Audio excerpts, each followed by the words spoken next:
मैं आपको बताता हूं बॉयज एंड गर्ल्स, जो चीज एक्सेप्टेड कॉन्स्टिट्यूशन में दिखती नहीं है।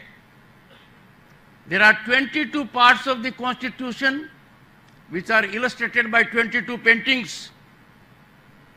वह हमारे 5000 साल के इतिहास को दर्शाती हैं, हमारे मूल्यों का दर्शन कराती हैं। These paintings capture our civilizational ethos and values. तो सबसे पहला है the union and it's territory, जेबू बुल है, दिखाया गया है। जेबू बिल मीन्स सब ताकत एक में निहित है, भारत मजबूत रहे, भारत को खंडित करने वाले लोगों के सपने चकनाचूर हो जाएं, ये लिखा है।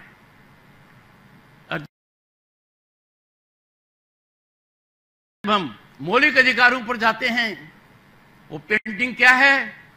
Shri Ram, Devi Sita, Shri Lakshman, flag and national anthem, follow ideals of the freedom struggle, protect sovereignty and integrity of India. कितनी बड़ी विडंबना है। विदेश यात्रा का एक ही उद्देश्य है, इस दायित्व का निर्वहन न करना, सार्वजनिक रूप से भारत के संविधान की आत्मा को तार तार करना। We must believe in our constitution and fundamental duties. मैं याद दिलाना चाहता हूं आपको, 3 साल की तपस्या के बाद, 1 महीना कम था, 18 सेशंस में भारत के संविधान का निर्माण हुआ।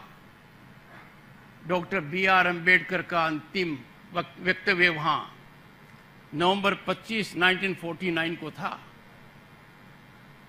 Doctor B.R. अम्बेडकर ने उस समय बहुत महत्वपूर्ण बात कही। हम सबके कान खड़े हो जाने चाहिए, हम लोगों के दिल में वो बात बस जानी चाहिए। I quote, India has once before lost her independence by the infidelity and treachery of some of our own people, I unquote. ऐसा नहीं था कि भारत कभी आजाद नहीं था, आजाद था। आजादी क्यों खोई? हम में से कुछ लोग, according to B.R. Ambedkar, doctor B.R. Ambedkar, infidelity थी उनकी, ट्रेचरी थी उनकी। आगे कहते हैं, I quote him, will history repeat itself? Will Indian place the country above the creed, or will they place creed above the country?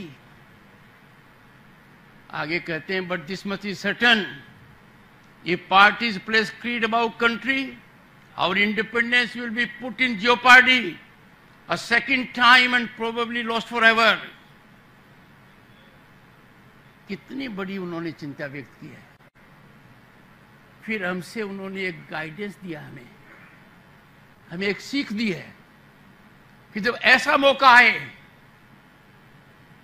when you face such a situation, he says, I quote him, this eventuality we must all resolutely guard against. We must be determined to defend our independence to the last drop of our blood and quote. इससे ज्यादा doctor B.R. Ambedkar क्या कह सकते थे?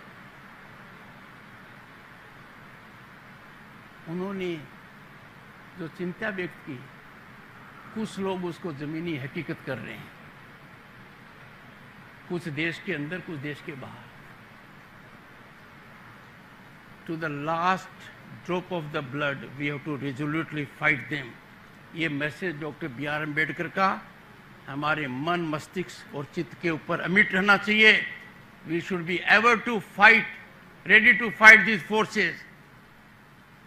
Boys and girls, जब ऐसे कृत्य हमारे सामने आते हैं जो राष्ट्र विरोधी हैं, राष्ट्रवाद के खिलाफ हैं, संविधान को अनादर करते हैं, हमें करना चाहिए, we need to speak out when there is challenge to our constitutional values.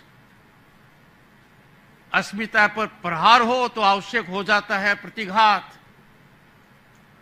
We can not afford to be in silence mode when there is such a frontal onslaught on our constitutional values, democratic values, in and outside the country,